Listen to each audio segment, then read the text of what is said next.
Hello my dear students, welcome to my channel Triyasha study centre. Friends, তোমরা যারা দ্বাদশ শ্রেণীতে পড়ছো 2025 উচ্চ মাধ্যমিক পরীক্ষা দিতে চলেছো, আমি তোমাদের জন্য আজকে নিয়ে এসেছি। তোমাদের যাদের ইতিহাস বিষয়টি আছে, ইতিহাসের যে সপ্তম অধ্যায় দেখতে পাচ্ছ, ঠান্ডা লড়াইয়ের যুগ, এই অধ্যায় থেকে এবং অষ্টম অধ্যায়, দুটি অধ্যায় থেকে তোমাদের এমসিকিউ বাকি ছিল।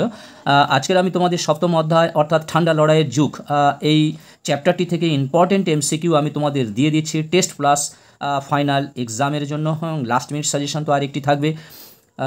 বন্ধুরা, এই দুটি অধ্যায় থেকে তোমাদের এমসিকিউ দিয়ে দিলে হয়ে যাবে এবং তোমাদের চতুর্থ অধ্যায় পর্যন্ত তোমাদের এসএ কিউ হয়ে গেছে। পঞ্চম, ষষ্ঠ আর সপ্তম, এই তিনটি অধ্যায় তোমাদের এসএ কিউ বাকি আছে। এই তিনটি অধ্যায় তোমাদের এসএ কিউ দিলে ইতিহাসের প্রায় সাজেশন শেষ হয়ে যাবে। এবং বড় প্রশ্ন কি বাকি আছে সেটা আমি একবার দেখে আর একবার তোমাদেরকে আমি রিমাইন্ডার দেব। বন্ধুরা, শিক্ষক দিবসের জন্য আমি বেশ কয়েকদিন ব্যস্ত ছিলাম, যার জন্য আমি তোমাদেরকে ভিডিও দিতে পারিনি। আশা করি তোমরা অনুষ্ঠানটি কিছুটা হলেও তোমরা দেখেছো। নেট প্রবলেম হয়, সেই জন্য সরাসরি অনেক অসুবিধা হয়ে গেছে। যাই হোক, আজকে তোমাদের যে ইতিহাসের সপ্তম অধ্যায় থেকে এমসিকিউগুলো পাঠাচ্ছি, এগুলো ভেরি ভেরি ইম্পর্টেন্ট। তোমরা প্রথম 23টি না 24টি প্রশ্ন আছে, খুব ভালো করে দেখে নিও, কারণ এই চ্যাপ্টারটি তোমাদের এমসিকিউর কাছে খুবই গুরুত্বপূর্ণ। কারণ এই অধ্যায় থেকে 4টি প্রশ্ন তোমাদের আসে। এই অধ্যায় থেকে 4টি প্রশ্ন অর্থাৎ 4টি নাম্বার তোমাদের আছে এই অধ্যায় থেকে। 4টি নাম্বার এমসিকিউতে এই অধ্যায় থেকে আছে, অর্থাৎ এই অধ্যায়টি very very important for you.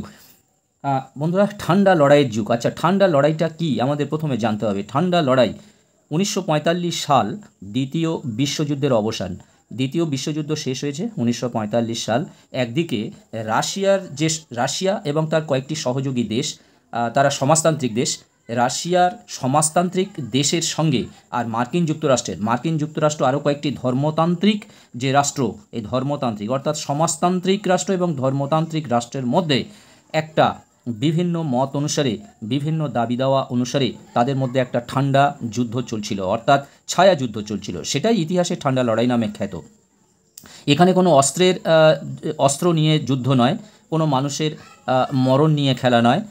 যেটা হচ্ছিল, এই দুটো পক্ষের সমাজতান্ত্রিক বনাম যে ধর্মতান্ত্রিক, সেই যুদ্ধের মধ্যে একটা ছায়া যুদ্ধ, সেটাই ঠান্ডা লড়াই নামে পরিচিত।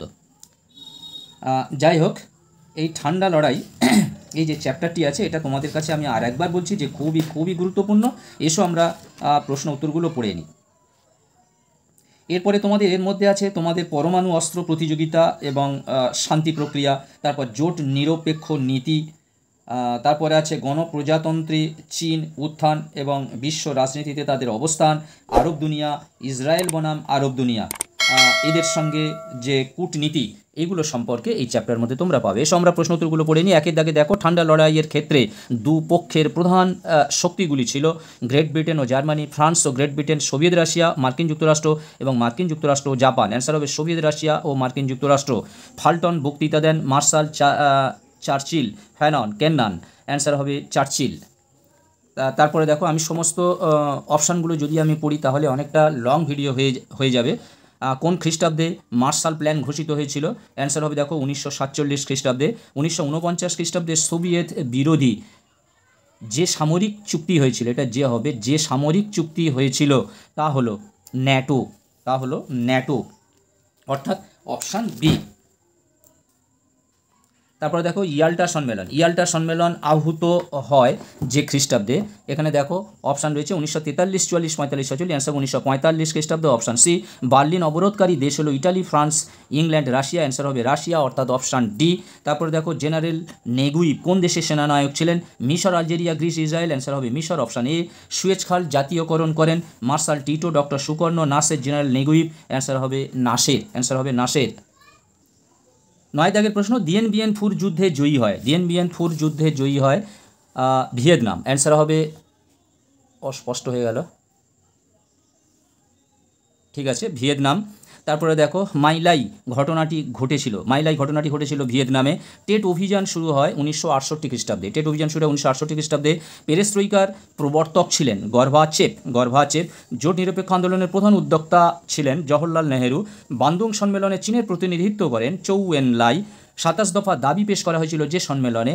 বেলগ্রেড সম্মেলনে। জোট নিরপেক্ষ আন্দোলনের যুক্ত ছিল না? যারা কোন দেশ জোট নিরপেক্ষ আন্দোলনে যুক্ত ছিল না? ভারত, মিশ্র, ফ্রান্স, যুগোস্লাভিয়া। অ্যান্সার হবে, সরি এর অ্যান্সারটা লেখা হয়নি, এর অ্যান্সারটা হবে ফ্রান্স। এর অ্যান্সারটা হবে ফ্রান্স। যাক, এটা নীল কালিতে লেখা হয়ে গেল, অ্যান্সারটা আমি গ্রিন কালি দিয়ে লিখছি। জিওনিস্টদের আন্দোলনের সভাপতি ছিলেন Ben Gurion. Ben Gurion. Yom Kippur যুদ্ধ কাদের মধ্যে সংগঠিত হয়েছিল? আরব ইসরায়েলের মধ্যে। আরব ইসরায়েলের মধ্যে ছিল ইয়ম কিপুর যুদ্ধ। প্রথম উপসাগরীয় যুদ্ধ কবে সংগঠিত হয়েছিল? এর অ্যান্সারটা বন্ধুরা এইদিকে আছে, 1990 খ্রিস্টাব্দে হবে এটা। হ্যাঁ, 1990 খ্রিস্টাব্দে দেখতে পাচ্ছ ওপরে, 1990 খ্রিস্টাব্দে। এরপরে দেখো, পটসডাম সম্মেলন অনুষ্ঠিত হয়েছিল।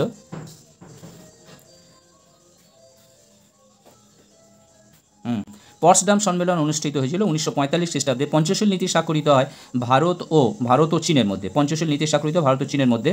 দ্বিতীয় বিশ্বযুদ্ধের সময় মার্কিন রাষ্ট্রপতি ছিলেন রুজভেল্ট। এবার দেখো 23 দাগের প্রশ্ন, ঠান্ডা লড়াই কথাটি প্রথম ব্যবহার করেন ওয়াল্টার লিপম্যান। এবার আমি আর কয়েকটি প্রশ্ন রেখেছি বন্ধুরা, তোমরা যারা চ্যানেলটি সাবস্ক্রাইব করোনি অবশ্যই তোমরা সাবস্ক্রাইব করে নাও, বন্ধুদেরকে লিঙ্ক বেশি করে শেয়ার করো, তোমরা একটা লাইক করে দিও, প্রয়োজনে কমেন্ট করো। 24 দাগের প্রশ্ন, ভিয়েতমিন কে গঠন করেন? হো চি মিন। মিস্টার এক্স কার ছদ্মনাম ছিল? জর্জ কেন্নানের। বেস্টনী নীতির প্রবক্তাকে কেন্নান। ভিয়েতনামের মুক্তিযুদ্ধের পথিকৃৎ ছিলেন হো চি মিন। তৃতীয় বিশ্বে ঠান্ডা লড়াইয়ের মূল কেন্দ্র ছিল ভিয়েতনাম। সিওটো গঠিত হয় 1954 খ্রিস্টাব্দে। সিওটো গঠিত হয় 1954 খ্রিস্টাব্দে। ন্যাটো গঠিত হয় কয়টি দেশ নিয়ে? 12টি দেশ নিয়ে। জেনেভা সম্মেলন হয় 1954 খ্রিস্টাব্দে। তারপর দেখো, দাঁতাত কথার অর্থ হলো উত্তেজনা প্রশমন। শান্তিপূর্ণ সহাবস্থান নীতির প্রবক্তা ছিলেন ক্রুশ্চেভ। কয়ের অপালা হর্ষ হবে, ক্রুশ্চেভ। আরব লীগের অধীন ছিল না কোন দেশ? ইসরায়েল। পিএলও অর্থাৎ প্যালেস্টাইন লিবারেশন অর্গানাইজেশন গঠিত হয় 1964 খ্রিস্টাব্দে। এখানে দেখো এটা বাংলায় লিখে ফেলেছি 1964, যার জন্য ব্র্যাকেটে আমি 1964 ইংলিশে লিখেছি। জিওনিস্ট আন্দোলনের সূচনা করেন থিওডোর হার্জল। চীনা লাল ফৌজ গঠন করেন মাও সেতুং।